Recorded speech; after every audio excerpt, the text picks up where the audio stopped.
Assalamualaikum warahmatullahi wabarakatuh.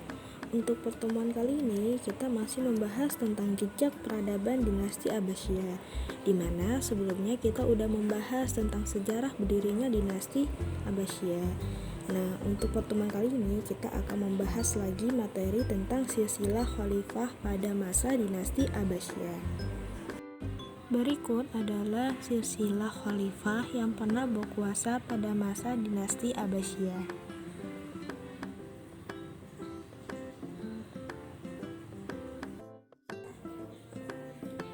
Pemerintahan dinasti Abbasiyah berpusat di Baghdad, di mana dinasti ini memerintah sekitar 5,5 abad, yaitu pada tahun 132 hingga 656 Hijriah, atau dalam kalender Masehinya yaitu sekitar tahun 750 sampai 1258 Masehi, dan sebanyak 37 khalifah pernah berkuasa pada masa dinasti Abbasiyah.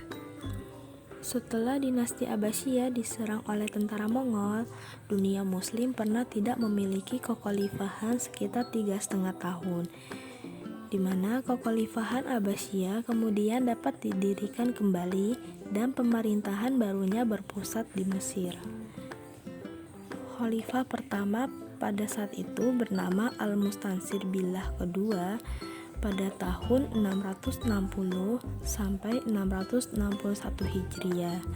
Sedangkan khalifah yang terakhir bernama Al-Mutakawwil Al-Daulah keempat pada tahun 914 sampai dengan 918 Hijriah. Materi selanjutnya kita akan membahas tentang khalifah besar pada masa dinasti Abbasiyah. Khalifah yang pertama yaitu Abu Ja'far Al-Mansur. Beliau menjadi khalifah kedua Bani Abbasiyah setelah Abul Abbas As-Saffah meninggal. Al-Mansur adalah seorang khalifah yang tegas, bijaksana, alim, berpikiran maju, baik budi, dan pemberani. Beliau juga tampil dengan gagah berani dan cerdik dalam menyelesaikan berbagai persoalan yang melanda pemerintahan. Al-Mansur juga sangat mencintai ilmu pengetahuan.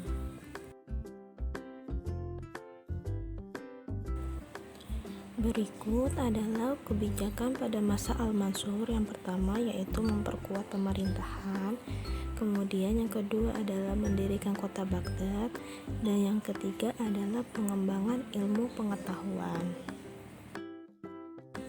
Khalifah yang kedua yaitu Harun Ar-Rasyid, di mana beliau dilahirkan di Rai pada bulan Februari pada tahun 763 Masehi atau 145 Hijriah. Beliau dibesarkan di lingkungan istana dan mendapat bimbingan ilmu-ilmu agama dan ilmu pemerintahan di bawah bimbingan seorang guru yang terkenal, yaitu Yahya bin Khalid Al-Barmaki. Beliau adalah seorang ulama besar di zamannya. Harun Ar-Rasyid diangkat menjadi khalifah pada September 786 Masehi, di mana usianya saat itu masih 23 tahun. Berikut adalah pencapaian kejayaan Harun Ar-Rasyid. Yang pertama yaitu mewujudkan keamanan, kedamaian, serta kesejahteraan rakyat. Yang kedua, menghiasi kota Baghdad dengan berbagai bangunan megah. Yang ketiga, membangun sarana pendidikan, kesehatan, dan perdagangan. Yang keempat, mendirikan Baitul Hikmah. Dan yang kelima adalah pengelolaan Baitul Mal untuk kepentingan dan kesejahteraan rakyat. Khalifah yang ketiga adalah Abdullah Al-Ma'mun. Beliau dilahirkan pada tanggal 15 Rabiul Awal sekitar tahun 170 Hijriah atau 786 Masehi. Beliau termasuk anak yang jenius. Al-Ma'mun telah menguasai berbagai ilmu seperti kesastraan, tata negara, hukum, hadis, filsafat, astronomi, dan berbagai ilmu pengetahuan lainnya. Ia juga hafal Al-Quran dan ahli dalam menafsirkannya. Berikut adalah prestasi yang pernah diraih oleh Al-Ma'mun. Yang pertama adalah penerbitan administrasi pemerintahan dan perluasan wilayah. Yang kedua adalah pengembangan ilmu pengetahuan yang telah mencapai puncaknya. Kemudian yang terakhir adalah perluasan fungsi Baitul Hikmah yang menjadi lembaga riset. Alhamdulillahirabbil alamin. Untuk materi tentang jejak peradaban dinasti Abbasiyah sudah selesai. Mungkin cukup sekian pembahasan kita untuk kali ini. Wassalamualaikum warahmatullahi wabarakatuh.